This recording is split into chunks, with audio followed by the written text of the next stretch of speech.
качан текеберчилик уруксат берилет? Билесиз да, текеберчилик жаман. Кыпындай текеберчилик бейишке киргизбейт. Саид Багдаш Устаз сабакта айтат, кимдин жүрөгүндө чаңчалык текеберчилик болуп тазалабай өлсө ошону тозок менен тазалап туруп анан киргизет дейт. Потому что тозокко бейишке жүрөгүндө кыпындай текебер болуп адам кире албайт экен да. Туугандар, кээкерлерин токтотолу. Кыргызда жакшы сөз бар, өзүңдү эрейлөсөң бирөөнү ширейлө деп.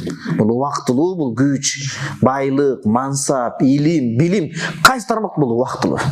Бул убактылуу. Карасаңыз, сөздүн ыргагын кетирбейли. Качан текеберчилик уруксат берилет десе, уруксат берилбейт ал, бирок согушта гана. Дин үчүн мекенди коргоо согушта гана текеберлерин уруксат берилет дейт да. Талабул халал мисла муқаратил абтал фи сабилилlah. Эртең менен жумушуңузга маршрутка күтүп, кыйналып, тажап бирок кетип атканыңыз Кудай жолунда кээкерленип, душмандын көзүндө басып атканга тете болот да тууган. Шаңданып барыңыз жумушка. Калыс кече бой кишиге таксыр айтты го депчи. Имам Мухаммад айтты да негизи. Хадистин экинчи бөлүгү "Ваман бата айян", айян деген чарчап, чалыгып. Мындай. Кирпиги сиркеси суу көтөрбөй дейт да китептерде. Катында ачуусу келип анан чарчаганда ачуусу келип калат да. ومن بات عيا من طلب الحلال بات الله عز وجل عنه راضٍ дейт. Ким ошол адам менен жумуштан чарчап, чалыгып, сиркеси суу көтөрбөй, эч кимди жактырбай чарчап келип жатып калса, ошол түнү анын чарчоосунан Кудайым ыраазы болот дейт. Кудай ыраазы болуп түндө уктайт дейт да. Кудай ыраазы болгон абалда бул түн кечирет деп атат. Бир туган караңчы. Экинчи хадис. Бул хадисти Имам Табарани Муъджам аль-Кабир деп келет.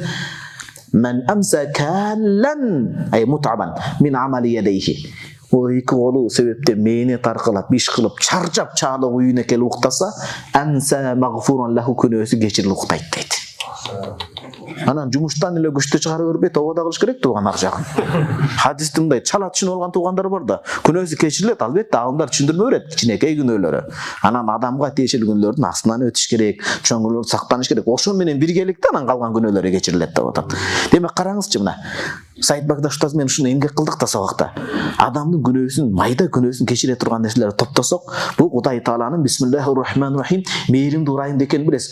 Дара талса күнөөсү кечирилди, жумуш иштеп келсе күнөөсү кечирилди, зыян берген нерсени алып койду кечирди, бирөө насихат сурап келди эле, кызганбай, менден өтүп кетет, менин нанымды жеп коет деп Кудай үчүн туура насихат.